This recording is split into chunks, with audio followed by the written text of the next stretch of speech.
NCERT syllabus 9th standard chapter 2 polynomials exercise 2.5 fourth sum என்ன அப்படினு பாத்தீங்கன்னா expand using suitable identities இதுதான் உங்க bookல கொடுத்திருக்கக்கூடிய question.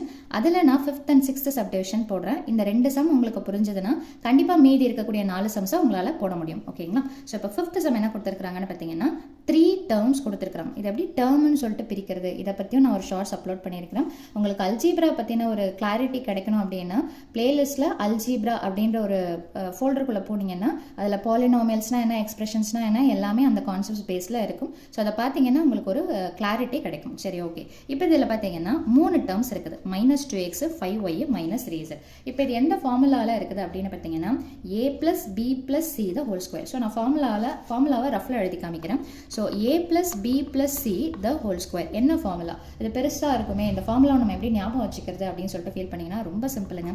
சோ அப்ப என்ன பண்ணலாம்னா தனித்தனியா ஃபர்ஸ்ட் ஸ்கொயர் போடுங்க. அப்ப என்ன பண்ணனும் a square + b square + c square ரைட்டுங்களா? அடுத்து பாத்தீங்கன்னா 2 ன்னு போட்டுட்டு एक्चुअली 2 ன்றது இதுக்கு அடுத்து பாத்தீங்கன்னா டபுளா மல்டிப்ளை பண்ணனும். அந்த டபுளா மல்டிப்ளை பண்ணும்போது எல்லாத்தோடயும் என்ன வரும்னு பாத்தீங்கன்னா 2ab 2bc ன்னு சொல்லிட்டு வரும். அதுக்கு பதிலா நீங்க 2 காமனா வெளிய எடுத்துட்டு என்ன போட்டா மட்டும் போதும்னு பாத்தீங்கன்னா ab அடுத்து +bc அடுத்து பாத்தீங்கன்னா +ca இந்த கான்செப்ட போடிங்கனாலே போதும்.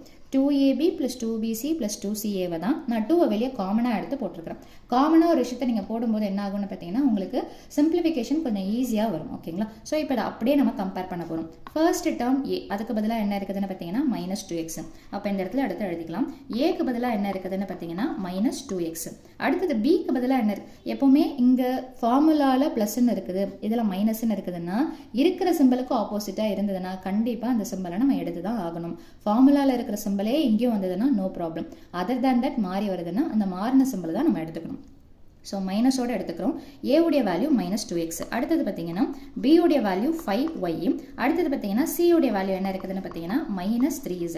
சோ திரும்பவும் இந்த क्वेश्चனை ரீரைட் பண்ணிட்டு ஃபார்முலா நம்ம சப்ஸ்டிட்யூஷன் பண்ணா ஆன்சர் முடிஞ்சு போச்சு. சோ क्वेश्चனை திரும்ப ரீரைட் பண்ணலாம். சோ -2x எப்பவுமே நம்ம வே ஆஃப் ப்ரொசீடிங் பாத்தீங்கன்னா ஒரு கிளாரிட்டி என்ன லெஃப்ட் சைடுல இருக்குது என்ன ரைட் சைடுல இருக்குது என்ன ஆன்சர் கன்க்ளூட் ஆகுது ஒவ்வொரு ஸ்டெப்புக்கும் ஈக்குவல் டு போட்டு போடும்போது அந்த பிரசன்டேஷன் இன்னுமே கொஞ்சம் நல்லா இருக்கும். ஓகேங்களா? So -2x + 5y -3z the whole square. இப்போ அந்த ஃபார்முலால அப்படியே சப்ஸ்டிட்யூஷன் பண்ணுங்க. ஃபார்முலா நீங்க போடலன்னா கூட நோ ப்ராப்ளம். தனித்தனியா அந்த ஃபார்முலா ஞாபகம் வச்சுக்கிறதுக்கு என்னன்னு பாத்தீங்கன்னா தனித்தனியா அந்த நம்பரை ஃபர்ஸ்ட் ஸ்கொயர் பண்ணுங்க. சோ ஸ்கொயர் போடும்போது பிராக்கெட் போட்டு போடுங்க. சோ -2x போட்டுட்டு the whole square பிளஸ் அடுத்து என்ன நம்பர் இருக்குது 5y the whole square plus அடுத்து என்ன நம்பர் இருக்குது -3z அத பிராக்கெட்ல போட்டுக்கோங்க -3z the whole square. அடுத்து என்ன பண்ணனும்னா 2ன்ற நம்பரை போட்டுட்டு கண்டிப்பா +2 தான் போடணும். போட்டுட்டு பிராக்கெட்டை ஓபன் பண்ணிக்கோங்க. இது ஸ்கொயர் பிராக்கெட்னு சொல்லுவோம். பெருசா பிராக்கெட்டை ஓபன் பண்ணிட்டு இப்போ ரெண்டு டேர்மா மல்டிப்ளை பண்ணுங்க. இதையும் மல்டிப்ளை பண்ணுங்க. நீங்க டைரக்டா மல்டிப்ளை பண்ணாலும் சரி அல்லது டேர்மா எடுத்து எழுதினாலும் சரி நான் உங்களுக்கு டைரக்டா சொல்லி தரேன். ட்ரை பண்ணி பாருங்க. சோ அப்ப இதுல என்ன அப்படினு பாத்தீங்கன்னா மைனஸ் இன்டு பிளஸ் இல்லனா நீங்க போடிங்கன்னா என்ன ஆகும்னா டேர்ம்ஸ் பெருசா போகும். அது உங்களோட சாய்ஸ். நம்ம இந்த மாதிரி ஆரோ மார்க் மாதிரி போட்டு பென்சில் டிராயிங் பண்ணிட்டு அதுக்கு ஏத்த மாதிரி நம்ம மல்டிப்ளிகேஷன் பண்ணும்போது நமக்கு ஸ்டெப்ஸ் சிம்பிளிஃபை ஆகும். Minus into plus minus 2 5s என்ன வந்துரும்னு பாத்தீங்கன்னா 10xy அப்படின்னு சொல்லிட்டு போட்டுக்கலாம். அடுத்து பாத்தீங்கன்னா இத ரெண்டத்தையும் மல்டிப்ளை பண்ணும். சோ பிளஸ் இன்டு மைனஸ் என்ன வந்துரும்னு பாத்தீங்கன்னா மைனஸ். சோ 5 3s என்னன்னு பாத்தீங்கன்னா 15. y இன்டு z என்ன வந்துரும்னு பாத்தீங்கன்னா yz. அடுத்து 1 and 2 பண்ணிட்டோம். 2 and 3 பண்ணிட்டோம். அடுத்து என்னது 1 and 3 அல்லது 3 and 1 ரெண்டுமே ஒண்ணுதான். சோ இங்க பாத்தீங்கன்னா மைனஸ் இங்க பாத்தீங்கன்னா minus. So minus into minus என்ன வந்துரும்னு பாத்தீங்கன்னா பிளஸ். சோ ஃபர்ஸ்ட் எப்பவுமே சிம்பலை மல்டிப்ளை பண்ணுங்க. அடுத்து நம்பரை மல்டிப்ளை பண்ணுங்க. அடுத்து ஆல்பபெட்ஸை மல்டிப்ளை பண்ணுங்க. சோ சிம்பலை பண்ணிட்டோம். அடுத்து நம்பர் 2 3s என்னன்னு பாத்தீங்கன்னா 6. x into z என்ன வந்துரும்னு பாத்தீங்கன்னா xz. இப்போ நீங்க என்ன பண்ணனும் அப்படினு பாத்தீங்கன்னா உங்க புக் ஆன்சர் பாத்தீங்கன்னா ஃபுல்லாவே மல்டிப்ளை பண்ணி இத எக்ஸ்பேண்ட் பண்ணி தான் கொடுத்திருப்பாங்க. சோ நீங்களும் அதே மாதிரி தான் எக்ஸ்பேண்ட் பண்ணி போடணும். சோ நெக்ஸ்ட் ஸ்டெப் என்ன அப்படினு பாத்தீங்கன்னா உங்களுக்கு ஸ்டெப் பெருசா போகுதுன்னா நீங்க ஈக்குவல் டு இப்படி போட்டுக்கிட்டே வரலாம். அந்த பிரசன்டேஷனும் அழகா இருக்கும். அதே மாதிரியே பாத்தீங்கன்னா ஸ்டெப் கம்மியாகிட்டே வருதுன்னா ஈக்குவல் டு இப்படி போட்டுக்கிட்டே வரலாம். அல்லது நேராவும் போடலாம். சோ நான் கொஞ்சம் இந்த பக்கம் எக்ஸ்ட்ராவா போட்டுக்கிறேன். ஏன்னா நமக்கு ஸ்டெப் பெருசா போகும். சோ மைனஸ் ஸ்கொயர் பண்ணும்போது என்னன்னு பாத்தீங்கன்னா பிளஸ் 2 ஸ்கொயர் பண்ணீங்கன்னா என்ன வரும்னு பாத்தீங்கன்னா 4. That is 2 2s are 4. x square பண்ணீங்கன்னா என்ன வரும்னு பாத்தீங்கன்னா x ஸ்கொயர். அடுத்து என்ன சிம்பல் இருக்குது பிளஸ்.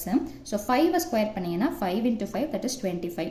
ஒய்யை ஸ்கொயர் பண்ணிங்கன்னா என்ன வரும்னு பார்த்தீங்கன்னா ஒய் ஸ்கொயர். நெக்ஸ்ட் என்ன இருக்குது ப்ளஸ். எப்பவுமே இருக்கிற சிம்பிளை ஃபஸ்ட்டு போட்டுட்டு அதுக்கப்புறம் என்ன கால்குலேஷனோ அதை ப்ரொசீட் பண்ணிக்கோங்க.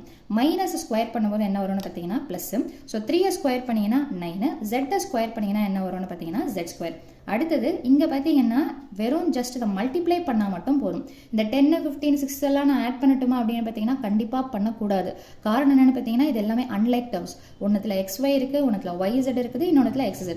ஏதோ ஒரு டேர்ம் இன்னொன்றுத்தில் இருக்குது, ஒன்றுத்தில் இல்லை. ஸோ அப்போ இது கண்டிப்பாக லைக் டேர்ம்ஸ் கிடையாது. ஜஸ்ட் இந்த 2 மட்டும் உள்ளே எடுத்துகிட்டு போய் மல்டிப்ளை பண்ணிடுங்க. ஓகேங்களா? ஸோ அப்போ வேணும்னா கண்டினியூ பண்ணிக்கோங்க, இல்லைனா கீழே இறக்கி எழுதிக்கலாம். plus into minus minus 2 10s are 20 xy. அடுத்தது plus into minus is minus 2 15s are 30 yz. அடுத்தது plus into plus is plus 2 6 are 12 xz. இதுதான் 2ab 2bc 2ca. இந்த இடத்துல ஃபார்முலா தனித்தனியாக 2 மல்டிப்ளை பண்ணுற மாதிரி வரும். நீங்கள் இதை வெளியே காமனாகவும் போடலாம் அல்லது உள்ள மல்டிப்ளை பண்ணியும் போடலாம். ஸோ இதுதான் இந்த சம்முடைய சொல்யூஷன். இதே மாடலில் தான் பார்த்தீங்கன்னா உங்களுக்கு மீதி இருக்கக்கூடிய ஃபஸ்ட்டு 4 சம்ஸும் இருக்குது. ஸோ அந்த 4 சம்ஸும் இதே மாடலில் தான் இருக்கும். ஸோ ட்ரை பண்ணி பாருங்கள். வீடியோ பயனுள்ளதாக இருந்ததுன்னா கண்டிப்பாக லைக் பண்ணுங்கள், ஷேர் பண்ணுங்கள், சப்ஸ்கிரைப் பண்ணுங்கள். தேங்க்யூ.